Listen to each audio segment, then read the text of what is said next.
Malam itu rumah Uya Kuya yang berada di kawasan Jakarta Selatan terasa sunyi. Hanya suara detik jam dinding yang terdengar, sesekali diiringi bunyi mobil lewat di jalanan besar. Uya baru saja selesai syuting program televisi, tubuhnya lelah, matanya berat, tapi ia masih duduk di ruang tamu sambil menonton berita. Ia tidak menyangka malam itu akan menjadi malam yang mengubah cara pandangnya terhadap hidup, juga tentang arti kemanusiaan. Saat jarum jam menunjukkan pukul 1.15 dini hari, terdengar suara berisik dari arah dapur. Uya mengerutkan dahi, mencoba fokus. Ia pikir itu suara kucing atau tikus yang sering mengacak-acak tempat sampah. Tapi beberapa detik kemudian suara itu makin jelas, seperti piring jatuh dan suara langkah pelan tapi terburu-buru. Jantungnya berdegup lebih kencang. Sebagai seorang publik figur, Uya tahu rumahnya sering jadi incaran. Ia berdiri pelan, lalu berjalan ke arah dapur. Dengan hati-hati, ia menyalakan lampu, dan saat itulah matanya langsung terbelalak. Ada seorang wanita tua, lusuh, berkerudung sobek, tubuhnya gemetar sambil menenteng sebuah kantong plastik. Tangan keriputnya terlihat menggenggam roti dan beberapa makanan yang ada di meja. Matanya penuh ketakutan, seperti hewan kecil yang terpojok. Uya spontan terkejut. Astagfirullah. Ibu siapa? Suaranya meninggi, bercampur marah sekaligus bingung.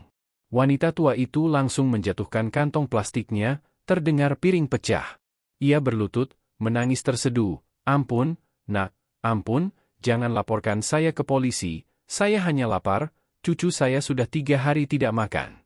Mata Uya tertegun. Biasanya orang yang nekat masuk rumah orang lain dengan cara mencuri, wajahnya penuh kejam atau licik. Tapi wanita tua itu berbeda. Wajahnya penuh ketakutan dan keputusasaan.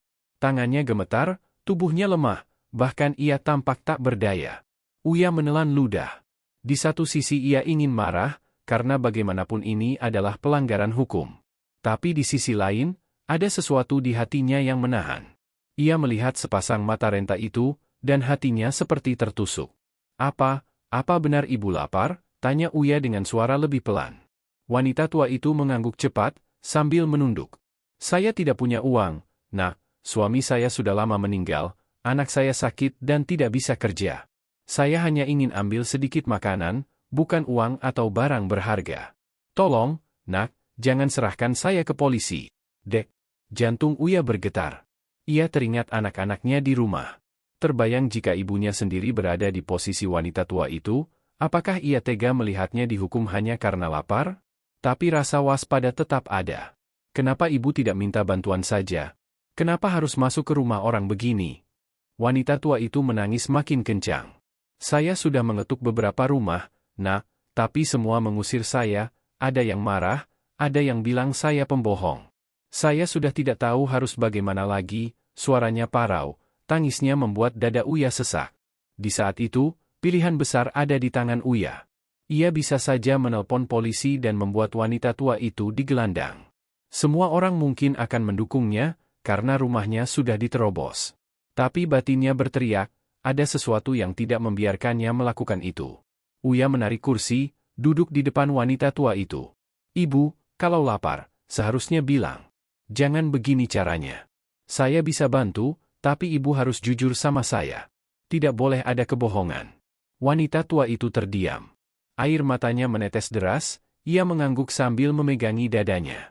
Saya tidak bohong, nak, demi Allah, saya tidak bohong. Uya menatapnya lekat-lekat, lalu berdiri. Ia mengambil beberapa roti, susu, dan makanan di dapur. Dengan tangan sendiri ia memberikannya ke wanita tua itu. Makanlah dulu, Bu, jangan menangis. Wanita itu tercekat, tangisnya makin pecah. Ya Allah, nak, semoga Allah membalas kebaikanmu, saya tidak pernah menyangka ada orang seperti kamu. Namun dalam hati Uya masih bergolak. Ia tahu, ini baru permulaan. Ada sesuatu yang besar tersembunyi di balik tindakan wanita tua itu, dan ia akan segera mengetahuinya. Wanita tua itu duduk di kursi dapur, tubuhnya masih gemetar sambil memegang roti yang diberikan Uya. Dengan lahap ia menyuapinya, seolah perutnya sudah terlalu lama kosong. Sesekali ia menoleh pada Uya yang berdiri sambil menyilangkan tangan, masih penuh waspada. Hatinya bimbang, apakah wanita tua itu benar-benar hanya kelaparan, atau ada motif lain yang ia sembunyikan? Bu, Siapa nama ibu? Tanya Uya akhirnya. Wanita tua itu berhenti sejenak, menatap dengan mata basah. Nama saya Marni, Nak. Orang-orang biasanya panggil saya Embok Marni. Baik, Bu Marni. Kalau boleh tahu, ibu tinggal di mana? Embok Marni menunduk, napasnya berat. Di ujung kampung sebelah, Nak. Di rumah kontrakan kecil, kalau bisa dibilang rumah. Atapnya bocor, dindingnya hampir roboh. Saya tinggal sama anak perempuan saya, suaminya sudah lama pergi entah kemana. Anak saya sakit lumpuh, sudah 2 tahun hanya bisa berbaring. Dan saya punya 2 cucu kecil yang harus saya beri makan. Uya terdiam. Kata-kata itu seperti tamparan. Ia teringat saat dirinya masih muda, orang tuanya pernah susah payah membesarkannya, rela berkorban demi anak-anak. Kini ia membayangkan seorang nenek renta harus menanggung beban sebesar itu sendirian. Tapi kenapa harus masuk ke rumah saya? Kalau ibu minta baik-baik, mungkin saya bisa bantu, ucap Uya dengan nada masih agak keras, mencoba menegaskan bahwa apa yang dilakukan wanita tua itu salah. Embok Marni menangis makin kencang. Saya sudah minta, Nak, sudah banyak kali saya minta tolong. Tapi orang-orang memandang saya seperti sampah. Ada yang bilang saya pura-pura miskin padahal bawa anak-anak untuk mengemis. Ada yang bilang saya pemalas. Padahal saya sudah tua, saya tidak sanggup kerja berat lagi, saya hanya ingin cucu saya bisa makan, Nak. Saya tidak tega melihat mereka menangis tiap malam karena lapar. Kalimat itu menancap di hati Uya. Ia duduk di kursi seberang, menghela napas panjang. Pikiran rasionalnya bilang, wanita ini telah melanggar hukum, harusnya ia tetap diserahkan ke aparat. Tapi hatinya menolak. Ia merasa ada sisi kemanusiaan yang lebih besar daripada sekadar hitam putih aturan. Ibu, besok saya akan ikut ibu pulang. Saya mau lihat kondisi keluarga ibu. Kalau benar seperti yang ibu katakan, saya tidak akan tinggal diam, kata Uya akhirnya, suaranya lebih lembut. Wanita tua itu menoleh cepat, matanya berbinar, lalu langsung meneteskan air mata. Ya Allah, terima kasih, Nak, semoga Allah memberkahi hidupmu. Malam itu Uya tidak bisa tidur. Bayangan wajah lusuh Embok Marni terus muncul. Dalam hatinya ia merasa marah, bukan pada wanita itu, tapi pada keadaan yang memaksanya berbuat nekat. Ia bertanya-tanya, bagaimana mungkin di tengah kota besar, masih ada orang yang kelaparan sampai harus mencuri makanan? Keesokan harinya, Uya benar-benar menepati janjinya. Dengan mobil pribadinya ia mengantar Embok Marni pulang. Jalan yang mereka lewati makin lama makin sempit, hingga akhirnya mereka tiba di sebuah gang kecil yang becek dan kotor. Bau selokan menyengat. Rumah-rumah di sana berdinding triplek, beratap seng berkarat. Ini rumah saya, Nak, kata Embok Marni lirih sambil menunjuk sebuah gubuk reot di ujung gang. Uya turun dari mobil, menatap rumah itu dengan kaget. Benar-benar seperti mau roboh. Ia masuk perlahan, dan saat itu matanya langsung berkaca-kaca. Di dalam rumah, seorang perempuan muda terbaring lemah di depan reot. Wajahnya pucat, tubuhnya kurus, kakinya tidak bisa digerakkan. Di sampingnya ada 2 anak kecil, kira-kira berusia 5 dan 7 tahun. Mereka menatap Uya dengan mata polos, tapi penuh rasa lapar. Cucu saya, Nak, ini anak saya, Siti. Dia sakit sejak jatuh waktu kerja di pabrik. Sejak itu saya yang menanggung semua, saya kerja apapun, tapi tenaga saya sudah tidak kuat. Suara Embok Marni pecah, tangisnya tidak bisa dibendung lagi. Uya terdiam lama. Tenggorokannya tercekat. Ia melihat langsung penderitaan itu, bukan sekadar cerita. Hatinya luluh seketika. Ia mengambil dompet, memberikan sejumlah uang. Tapi bukan hanya itu, ia juga segera menelpon asistennya untuk membawakan sembako, obat-obatan, bahkan memanggil dokter. Ketika dokter datang dan memeriksa Siti, ia menggeleng. Ibu ini sudah lama sakit dan tidak dirawat. Kalau terus dibiarkan, bisa berbahaya. Harus segera dibawa ke rumah sakit. Mendengar itu, Embok Marni langsung panik. Tapi kami tidak punya uang, Nak, rumah sakit pasti mahal. Uya menepuk pundaknya dengan lembut. Tenang, Bu. Saya yang tanggung semua biayanya. Ibu tidak usah khawatir. Tangisan pecah di ruangan sempit itu. Embok Marni memeluk kaki Uya sambil mengucap syukur berkali-kali. Anak-anak kecil itu juga ikut menangis, mungkin belum sepenuhnya mengerti, tapi mereka tahu ada harapan baru. Namun, di balik semua itu, ada rasa perih yang menusuk hati Uya. Ia sadar Betapa banyak orang seperti keluarga Embok Marni di luar sana, orang-orang yang tidak pernah tersorot kamera, tidak pernah masuk berita, tapi berjuang mati-matian untuk hidup. Malam itu, saat kembali ke rumah, Uya duduk termenung. Ia bisa saja melaporkan wanita tua itu semalam. Ia bisa saja melihatnya di gelandang polisi, mungkin jadi tontonan media. Tapi ia memilih jalan lain. Dan pilihan itu membawanya pada kenyataan yang jauh lebih besar dari sekadar pencurian. Ia tahu, ini belum selesai. Hidup Embok Marni dan keluarganya masih jauh dari kata mudah. Tapi Uya bertekad, ia tidak akan berhenti di sini. Ada sesuatu yang harus ia lakukan, bukan hanya untuk keluarga itu, tapi untuk banyak orang yang bernasib sama. Dan ia tidak menyangka, keputusan yang ia ambil malam itu akan mengubah bukan hanya hidup Embok Marni, tapi juga hidupnya sendiri. Beberapa hari setelah kejadian itu, hidup keluarga Embok Marni berubah drastis. Siti, anaknya, akhirnya dibawa ke rumah sakit dengan biaya penuh ditanggung Uya. Dokter memberikan perawatan intensif, dan meski belum pulih sepenuhnya, kondisi tubuhnya mulai membaik. Tubuhnya yang dulu kurus kering kini perlahan mendapat tenaga kembali. 2 cucu kecilnya juga mendapat gizi yang cukup dari makanan dan susu yang rutin dikirimkan Uya. Namun yang membuat hati Embok Marni benar-benar tak kuasa menahan tangis adalah ketika Uya berjanji akan membiayai sekolah kedua cucunya. Saya tidak mau mereka ikut merasakan kelaparan seperti ini lagi, Bu. Anak-anak ini harus sekolah, harus punya masa depan. Jangan sampai jalan hidup mereka berhenti di sini, ucap Uya sambil mengusap kepala kedua bocah itu. Hari demi hari, Uya semakin sering datang menjenguk. Meski dirinya seorang artis sibuk, ia selalu meluangkan waktu. Bahkan ia sempat mengajak keluarganya untuk berkenalan dengan keluarga Embok Marni. Istri dan anak-anak Uya pun ikut memberikan bantuan, bukan hanya materi, tapi juga kasih sayang.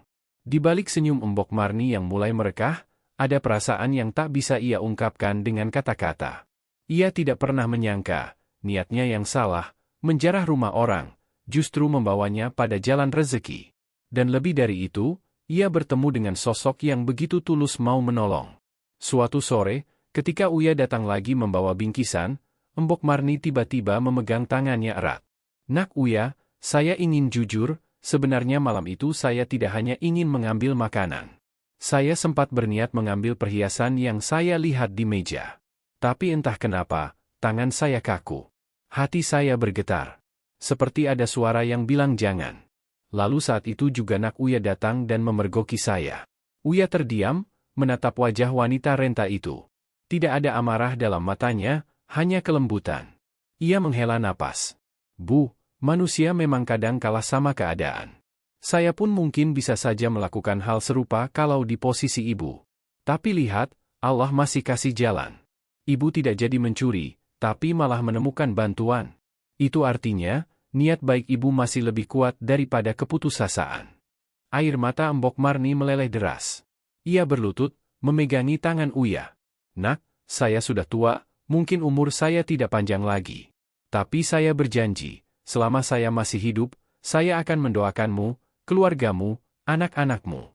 Karena apa yang kamu lakukan, sudah menyelamatkan bukan hanya tubuh kami, tapi juga hati kami. Hari-hari terus berjalan. Siti semakin sehat, meski masih harus terapi. Kedua cucunya mulai bersekolah, wajah mereka ceria, senyum mereka lebar setiap kali Uya datang. Lingkungan sekitar pun berubah pandangan, orang-orang yang dulu mengusir Embok Marni kini malu, mereka jadi segan, bahkan ikut membantu setelah tahu kisahnya viral di media. Namun, tak ada kebahagiaan yang abadi. Suatu malam, Uya mendapat kabar dari telepon. Suara lirih seorang tetangga di ujung sana bergetar. Mas Uya? Embok Marni, beliau sudah berpulang. Uya terdiam. Tangannya gemetar memegang ponsel. Ia langsung bergegas menuju rumah reot yang sudah begitu akrab baginya. Saat tiba, ia melihat tubuh renta itu terbujur kaku di atas dipan sederhana. Wajahnya tenang, seolah tertidur. Di sampingnya ada Siti yang menangis sesenggukan, cucu-cucu kecil itu memeluk tubuh neneknya sambil memanggil-manggil. Uya tidak kuasa menahan air mata. Dadanya sesak, tenggorokannya tercekat. Ia mendekat, lalu duduk di samping jenazah wanita yang telah membuatnya mengerti arti hidup lebih dalam. Perlahan, ia mengusap wajahnya, lalu berbisik lirih, "Terima kasih, Bu, Karena ibu, saya belajar bahwa kemanusiaan lebih tinggi dari sekadar hukum. Pergilah dengan tenang, doa saya akan selalu menyertaimu. Tangisan pecah di rumah sempit itu, bukan hanya dari keluarga, tapi juga dari para tetangga yang datang melayat. Banyak yang merasa bersalah, karena dulu sering mengusir Embok Marni. Kini mereka melihat sendiri betapa berharganya seorang wanita tua yang selama ini diremehkan. Jenazah Embok Marni dimakamkan dengan layak, semua biaya ditanggung Uya. Tidak hanya itu, Uya juga berjanji di depan makamnya, ia akan terus merawat keluarga yang ditinggalkan. Saya akan anggap cucu-cucumu seperti anak saya sendiri, Bu, ucapnya dengan suara bergetar. Setelah kepergian itu, Uya semakin rutin memperhatikan Siti dan anak-anaknya. Ia tidak sekadar memberikan uang, tapi juga memastikan mereka benar-benar mendapat kehidupan layak. Ia membangun rumah sederhana yang kokoh untuk mereka, menyekolahkan cucu-cucu Embok Marni hingga jenjang tinggi, bahkan menyiapkan tabungan untuk masa depan mereka. Dan setiap kali ia pulang ke rumahnya sendiri, Uya selalu teringat malam ketika ia mendapati seorang wanita tua renta sedang menjarah dapurnya. Malam yang seharusnya bisa menjadi aib, malam yang bisa saja berakhir dengan polisi dan jeruji besi. Tapi justru malam itu yang mengubah jalan hidup mereka semua. Kini, setiap kali ditanya oleh wartawan atau sahabat, kenapa kamu tidak laporkan saja penjara itu? Uya hanya tersenyum. Karena kadang, manusia bukan butuh dihukum. Mereka butuh didengar. Mereka butuh ditolong. Dan percayalah, membantu orang yang salah jalan bisa jadi keputusan terbaik dalam hidupmu. Kisah itu akhirnya tersebar luas. Banyak orang meneteskan air mata membaca cerita Embok Marni dan kebaikan hati Uya. Banyak pula yang sadar bahwa masih ada begitu banyak orang miskin di sekitar yang butuh uluran tangan. Dan tanpa sadar, cerita itu menjadi inspirasi besar, bahwa kemanusiaan selalu lebih indah daripada kebencian. Di makam sederhana Embok Marni, bunga-bunga segar selalu menghiasi. Bukan hanya dari keluarganya, tapi juga dari orang-orang yang merasa tersentuh dengan kisah hidupnya. Di sanalah Uya sering berdiri, menunduk, berdoa dalam hati. Bu, kau sudah tenang di sana. Doakan saya agar bisa terus menjaga amanahmu, menjaga cucu-cucumu. Dan terima kasih, karena malam itu, ketika aku bisa memilih untuk membenci, kau mengajarkanku untuk mencintai. Langit sore seakan ikut menangis, matahari redup seolah menyelimuti bumi dengan cahaya lembut. Dan di hati Uya, ada sebuah keyakinan baru, bahwa setiap pertemuan, bahkan yang diawali dengan kesalahan, bisa berakhir dengan cinta dan kebaikan.